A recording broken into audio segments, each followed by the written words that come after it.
La question du jour, Marion, des racines dans l'eau, là, comme ça pourrit pas? Eh ben, en fait, non. Qui pourrait faire pourrir des plantes qui sont dans l'eau, ce que vous voyez peut-être avec vos bouquets de fleurs, c'est si l'eau elle est stagnante, c'est-à-dire que l'eau elle bouge pas. Et quand elle bouge pas, elle n'a pas d'oxygène. Et donc, dans un environnement sans oxygène, c'est là que la fameuse pourriture arrive. Et en effet, là, ça pue et c'est vraiment plein de choses négatives. Ça attire des mauvaises bactéries, des agents pathogènes et donc c'est vraiment la catastrophe.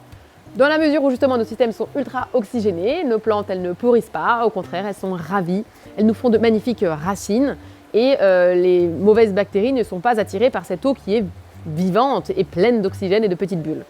Donc voilà, ça nous permet d'avoir des petites plantes avec des jolies racines comme ça. Dites bonjour au basilic. Bonjour basilic. Bonjour. Et voilà, donc ce ne sont pas des racines pourries, ce sont des racines en pleine santé. Et vous allez d'ailleurs regarder, observer en fonction des plantes que vous allez avoir, les racines sont toutes très différentes, tant au niveau de la couleur qu'au niveau de la forme ou de leur épaisseur. Là, on est sur un petit chevelu beige, alors que là, on est plutôt sur du toile d'araignée marron. Mais il y a des plantes comme par exemple les blettes multicouleurs qui peuvent avoir des racines roses, jaunes, ou même des racines comestibles, des racines au goût d'ail comme toutes les alliums par exemple. Vous pouvez tout à fait manger les racines de vos poireaux, les racines de vos ciboules de Chine qui ont un goût d'ail, il suffira juste de les rincer et c'est très bon. Les racines, c'est un bon indicateur pour l'état de santé des plantes. C'est en les regardant, en les observant que vous allez commencer à les connaître et voir s'il y a quelque chose qui ne va pas sur votre plante. Une racine qui fond dans vos doigts, qui a des couleurs rouges, noires, ça veut dire qu'il y a un problème, il y a un champignon et que la plante elle n'est pas en bonne santé.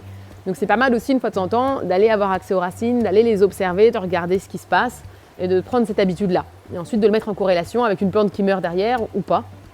Et du coup, en fonction, enlevez les plantes de votre système, tout vider, tout nettoyer, recommencer, si vraiment c'est sur toutes les plantes, et essayez d'analyser quel a été le souci.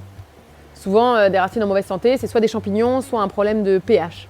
Donc, faut essayer, ça rate, on réessaye, ça rate, et petit à petit, comme ça, on réussit à avoir quelque chose qui est un équilibre stable. On dit un équilibre physico-chimique stable au niveau de l'eau. Cette vidéo, c'était un extrait de notre formation Hydroponie chez soi, une petite formation en ligne de 4 heures sur laquelle on apprend à fabriquer un petit système de culture à mettre chez soi, à l'intérieur, sur son balcon, sur sa terrasse, etc.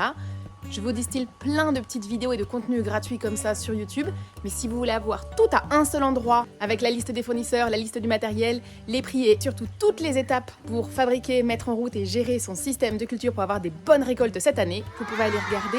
Je vous mets le lien juste en dessous dans la barre d'infos. Vous pouvez aller cliquer pour checker ça. Sur notre site internet, vous trouverez aussi mon e-book 10 conseils pour se lancer en hydroponie qui est totalement gratuit et en téléchargement libre sur le site. Donc allez faire un petit tour. Il y a forcément des trucs à gagner, des connaissances à acquérir. Si ce monde des plantes qui poussent dans l'eau, hydroponie, bioponie, aquaponie vous intéresse, c'est vraiment l'endroit qu'il faut aller regarder. Je vous souhaite une bonne fin de journée et moi je vous laisse parce que je dois aller m'occuper de tous mes semis de tomates qu'il va falloir que je transplante dans mon système hydroponique là-bas.